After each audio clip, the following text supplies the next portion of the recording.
আমার তারাপীঠের কুটুমরা এসে গেছে। এবার শান্তি হয়েছে তো? এবার ওদের সঙ্গে বসে গল্প গুজব না করে নিজের শরীরটা নাড়াও, যাও হেসেলের খবর নাও।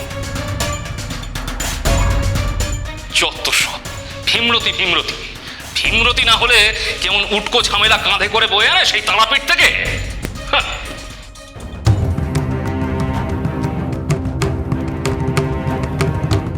ফুল দিদি, কি হয়েছে?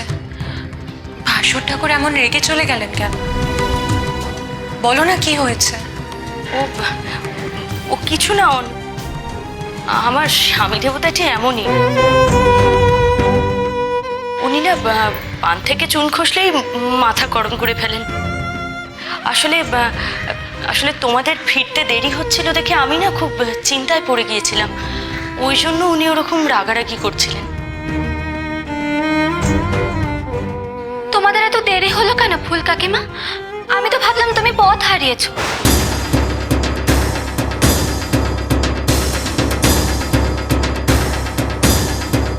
কি হলো, চুপ কেন তোমরা? কোনো বিপদ কি ঘটেছিল?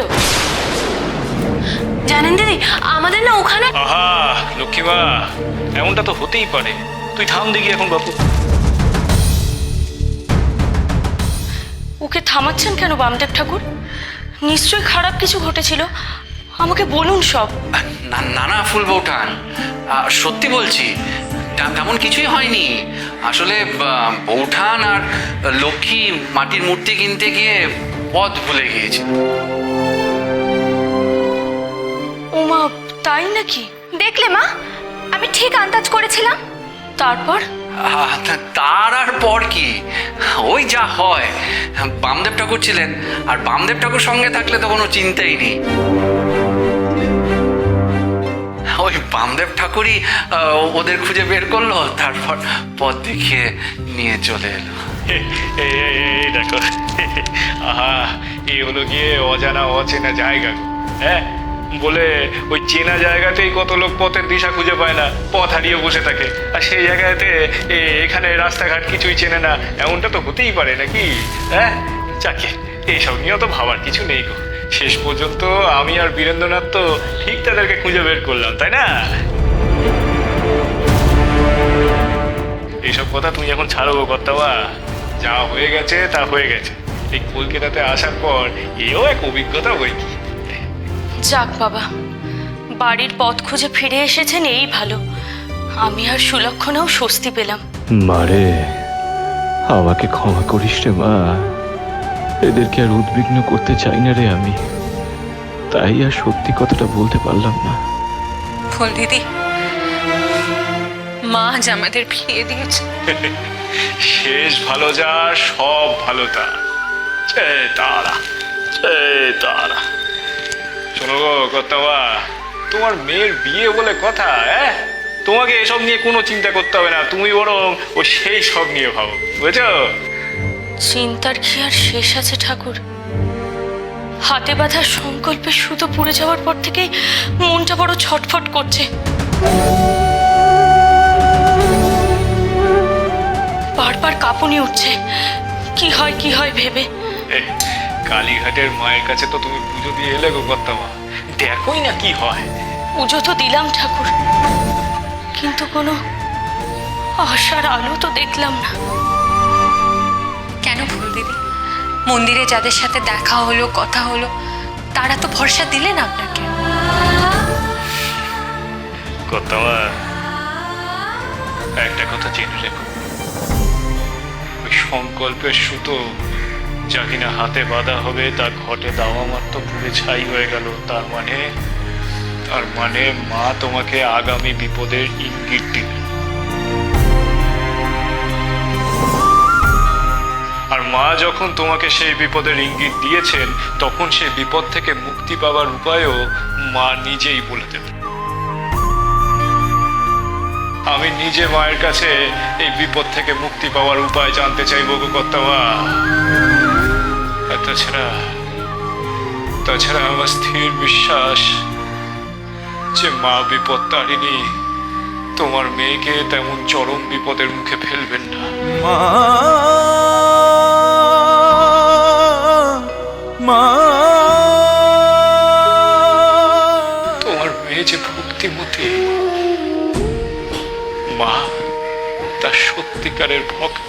সন্তানদের কখনো চরম বিপদের মুখে ফেলতে পারেন না। তিনি তার নিজের বুক দিয়ে তাদেরকে আগলে রাখেন।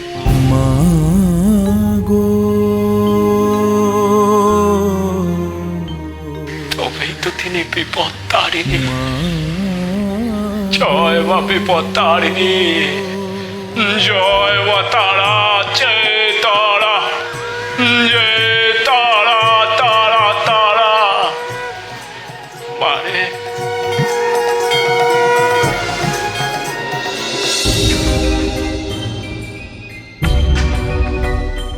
কাউকে দেখছি না ঘরেতে, গেল কোথায় সব? ওরা কি সত্যিটা জেনে ফেললো নাকি? না না না, তাই বা কেমন করে হয়? অমরেন্দ্রর সঙ্গে কথা বলা দরকার। আগে ওর সঙ্গে কথা বলে বুঝতে হবে যে ও আমাকে সন্দেহ করছে কিনা কোনো। অমরেন্দ্রের আত্মীয়া নাটোরের ওই রানী অন্নদা সুন্দরী যদি কোনোভাবে আমাকে সন্দেহ করে থাকে এবং সে কথা যদি বাড়ির সকলকে জানিয়ে দেয়, তাহলে তো বিয়েটাই ভেঙে দিল। আর তাছাড়া ও যা রাশভারী লোক, আমার উপর যদি একবার বিরূপ হয় তাহলে ওর সাথে অংশীদারি কারবার একেবারে সব গন্ডগোল হয়ে যাবে।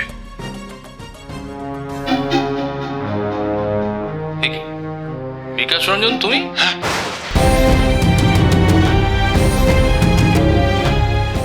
এই সময় তুমি আবার কি করতে এলে?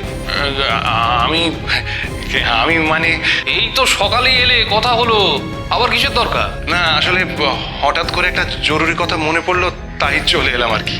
এত জরুরি কথা সকালেই তো সব হলো। আরে তুমিই তো বললে যে অস্টিন সাহেব আমাদের নতুন ব্যবসার লাইসেন্স বের করে দেবেন, আবার কিসের জরুরি কথা? আর লাইসেন্স মানে? না মানে সাহেবের যে অবস্থা এখন। বিকাশ, আমি কিছু বুঝতে পারছি না, মানে তোমার কথার মানেটা কি? সাহেবের অবস্থা মানে? আর কোন সাহেবের কথা বলছো তুমি? মানে যে সাহেব সকালে এলেন তিনি? না না, ও কিছু নয় অমরেন্দ্র, ও কিছু নয়, ও ওদের নিজস্ব ব্যাপার, বুঝলে? জানোই তো সাহেবদের কত রকম ঝামেলা। যেখানে ওই টাকা লোটবার গন্ধ পায় সেখানেই একজোট হয়ে গোল পাকায়। তা বটে। উফ, আর একটু হলে এই মুখ ফসকে বেরিয়ে যাচ্ছিল সাহেবের কীর্তির কথা। খুব বাঁচা বেঁচে গেছি। বিকাশ, হ্যাঁ বলো বলো। তুমি বলছো বটে যে সাহেবরা টাকার ভাগ নিয়ে নিজেদের মধ্যে গোল বাঁধিয়েছে, কিন্তু আমার মনে কেমন একটা খটকা লাগছে বিকাশ। আমার মনে হচ্ছে এসব কথা নয়, তুমি অন্য কোনো কথা আমাকে বলতে এসেছো। কি হয়েছে খোলসা করে বলো দেখি। এই বিকাশ, তুমি আবার বড় পন্টন চাইতে আমার কাছে আসুনি তো? ছি ছি ছি ছি ছি অমরেন্দ্র, এ কি কথা? হ্যাঁ, তোমার থেকে আমি বরপণ চাইতে পারি? হ্যাঁ, তুমি কি পাগল হলে? আর তাছাড়া আমরা হলাম বন্ধু, একসাথে মিলেমিশে ব্যবসা করি। আর তাছাড়া তুমি নিজে থেকেই ওই মেয়ে জামাইকে যা দিচ্ছ তার তো কোনো ইয়ত্তা নেই। এরপরেও আমি তোমার কাছ থেকে বরপণ চাইতে পারি? আমি কি অতটাই বিবেকহীন অমরেন্দ্র? তা তুমি কি বলতে এসেছো? রাত পোহালেই তো বিয়ে। হ্যাঁ, তাই তো, রাত পোহালেই তোমার মেয়ের সঙ্গে আমার ছেলের বিয়ে।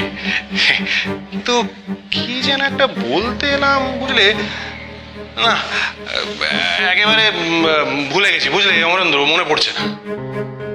যাও বিকাশ, বাড়ি যাও, বিশ্রাম। খাটাখাটনিতে তোমার মাথাটা গেছে। যাও যাও, বাড়ি যাও।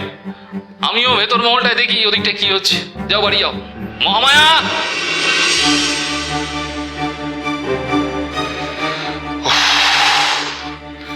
বাঁচা গেল।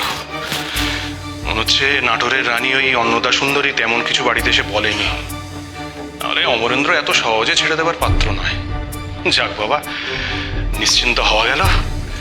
এবার আমিও বাড়ি যাই। হ্যাঁ,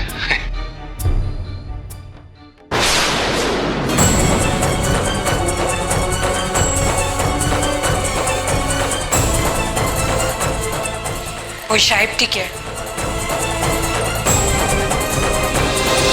মহাপীঠ